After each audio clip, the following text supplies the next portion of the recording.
Welcome to another Generation D20 production.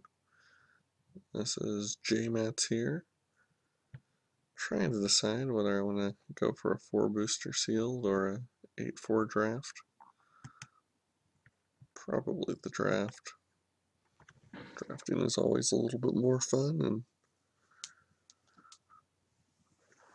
looks like it's firing or going to fire here pretty quickly. So, Return to Ravnica continues to be a format that is challenging and interesting, and so I've heard some people who are pretty tired of it and don't think it, ranks with the original Ravnica. But I still find it interesting. I think a lot of the guild mages and, I don't know, some interesting card designs. Out of this, I think that is probably the most powerful card. Void Wielder has its place, as does the Giant. I like that card. But the Rixmati Guild Mage, I think, is the pick. And if a aggressive Rakdos deck opens up from here, I'm okay with that. I've had success with that in the past. And if I get shut off or cut off, we certainly are not placing all of our eggs in one evil demented basket. Just so you know, for state of mind wise, I am just getting done with watching the Nebraska Cornhuskers lose in the most embarrassing fashion possible in the Big 12 championship game, losing to a Wisconsin team that is better than their record reflected, but is not nearly as good as they looked tonight. Or maybe we really are that bad, but has me in a bit of a bad mood, so maybe not the best time to be jumping in and playing some Magic, but I'm doing it anyway. Okay, here, Ragemet versus Shambler. Best card might be the Guardian. Common Bond has its place.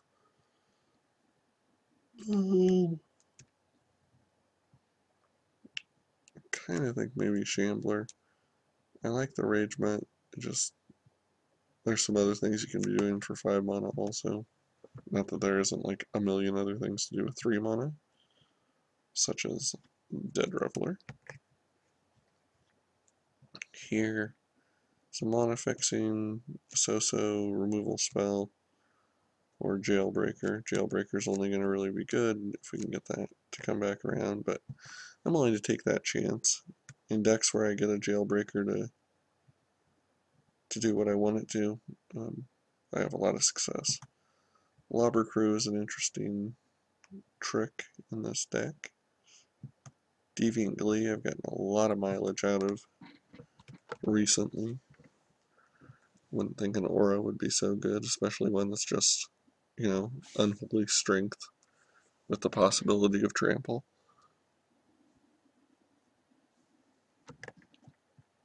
Traitorous Instinct, don't mind those, and on a deck like this, I might take the Python Mule. There aren't that many things I would bring this in for, but it's Gazi, whatever the guild mage is that can populate, that wouldn't be a bad sideboard choice. Or Niv Mizzet would also be someone who would have me considering that. Perilous Shade also has its place in some decks, especially if you have a low curve where you can cast something and still have some mana to defeat it. I have a feeling that's what this deck is going to be. Although ideally, In the early turns at least, you don't want to have to feed your monster. You want it to, you know, be there on its own. And another Trader's Instinct. Skull Rend. I think we might as well go along with that. I don't see that making the deck, but I'll take these. I don't know what crazy situation I might actually play any of them, but two Trader's Instincts, if we can get a little more aggressive. Here I'm kind of thinking the Guild Gate, because I want the Jailbreaker, and if there's another Jailbreaker that comes, I'd like to be able to get that too. I also would like the Spawn and the Launch Party. First picking a Guild Gate feels a little weird, but I don't think it'll table. Okay, so yeah, there's the Bane of My Existence. We could have Splatter Thug if we wanted the variety, but I prefer Dead Reveler of the two.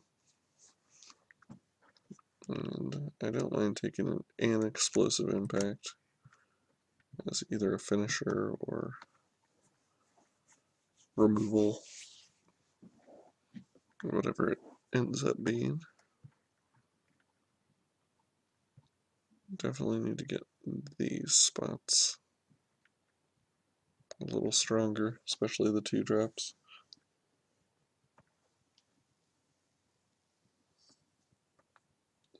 Get the souped up Dredge Skeleton, Grim Roustabout, or Chainwalker. Also a possibility. The weird for double red could be there. This one Scavenge is pretty cheap. It's a little costly though. I'll take the weird, if nothing else. That's like the bane of my existence. It slows the deck down so greatly. Can chump, or not chump, but can bounce with most of my creatures. That is a place where you really want the Guild Mage. Okay, another Jailbreaker, so making me feel better about that Guild Gate. Definitely will want to be looking for one or two additional ones, and I would even accept like a Golgari or an Izzet, even if I'm only getting one color usage out of it. Here, Pursuit of Flight is pretty good, but I think the 2-drop is better, or is more needed, probably not better. I take the Courser's Accord just because they start making too many creatures. That really slows down the attack, and I wasn't going to play Skull Rend. It's just not going to happen. I have enough other borderline cards. I probably don't need another Shade. I'll take the General. And here, Doorkeeper would be the best against me. Slaughter Games.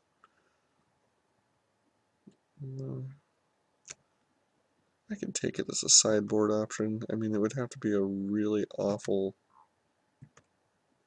card for me to say, wow, I'm going to sideboard against that. Armory Guard could slow me down. Any other cards there are just not going to get played, so why bother picking them? Underworld Connections could help me. Jailbreakers get some beef, especially for their cost, and Trader's Instinct to help charge through. This last pack, hopefully I can get some removal. Don't have any stabbing wounds, no auger sprees. When you're in a Rakdos deck and you're relying on explosive impact as your removal, Something's gone very wrong. Oh, Locust Table. Rakdos Charm is probably not going to make the deck, but glad that it came back. At least it's on color. And the Locust may or may not make the deck. I don't think I have to decide right at this point. Okay, so Stab Wound option on one hand, but Chaos Imps gives me win condition. So I'm willing to go for that. Especially when I was considering playing this. I would definitely play a 6/5/1 that can be a 7/6 trampler if I'm in the situation that warrants it. Here, probably the Guild Gate again. Teleportal could be if I wanted to splash another color, but since I have two Jailbreakers, getting two gates, especially two on-color gates, it's really nice. Definitely increases my chances of getting to attack with those guys.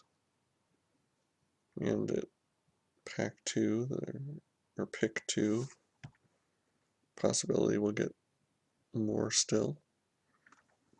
Pursuit of Flight, maybe.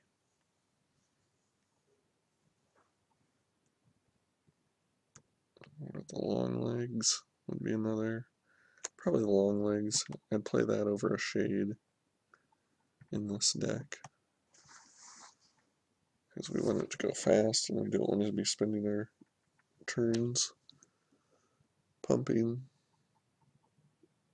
I mean, in some ways, Lobber Crew doesn't fit what I'm doing either, but the nice thing about that is at least it is recurring damage in case I get him to 5 or something and can't get in for the last bit. Here, probably Splatter Thug. Again, it's these turns that are most important. That gives me another late game answer. I think actually for this deck, Electric Reed has more. Batterhorn probably isn't going to make the deck. I'll take it, but I don't. I think it would be my first cut looking at the things we have. The Perilous Shade would probably be pretty close to there. Deviant Glee versus another Shambler. I'd probably go with the Shambler. His Scavenge often does come into play, as does his Swamp Walk. So don't think of him as a 2/1, but think of him as a creature with some important keywords. Guildgate with neither of my colors, probably not going to play that. Go ahead and take the Assassin Strike. And this one I'd be willing to run with. Good old Stag would shut me down fairly well. Pursuit of Flight. Catacomb Slug. And we're almost there now. A couple more meaningless picks. So 3 Guild Gates, 2 Jailbreakers.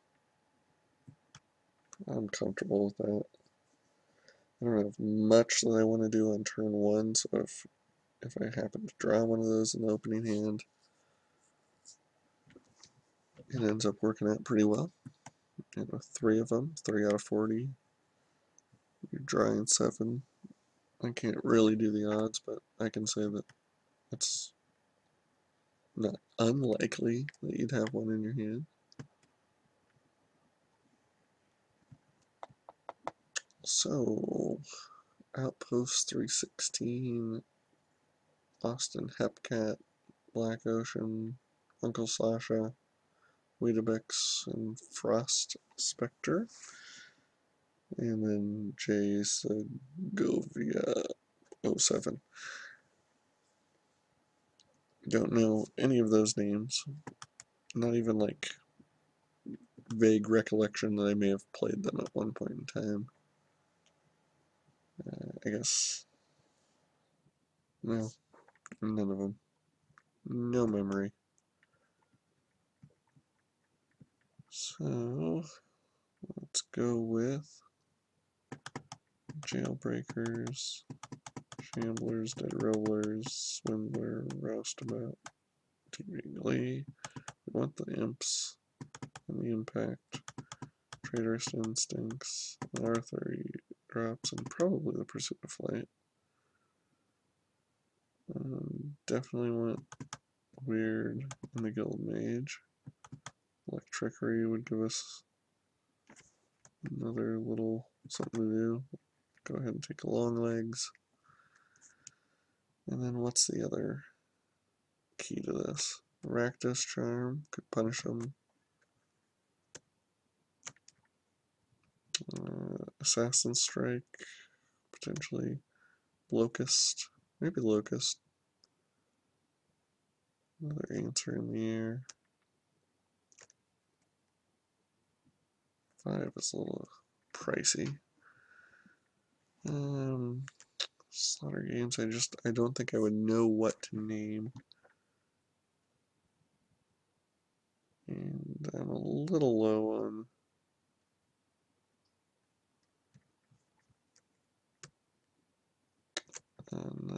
removal. So maybe I take that.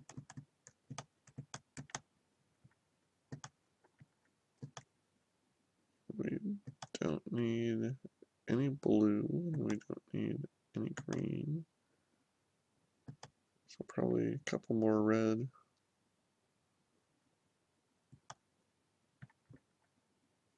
So there's the deck. Here's the curve. Those guys, with any luck, are not coming out turn 1.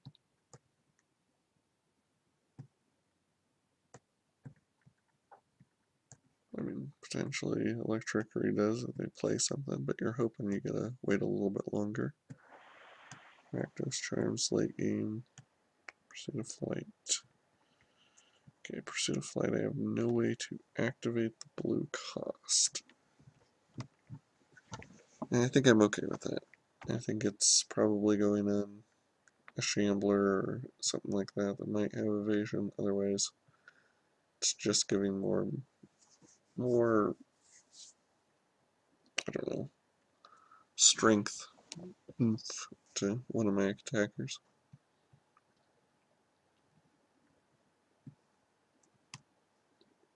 And so just looking at that, trying to be somewhat objective. It looks like turn 2 and 3 I should have some action.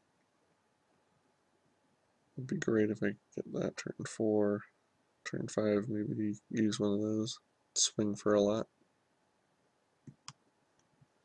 Well, I will see you come round 1.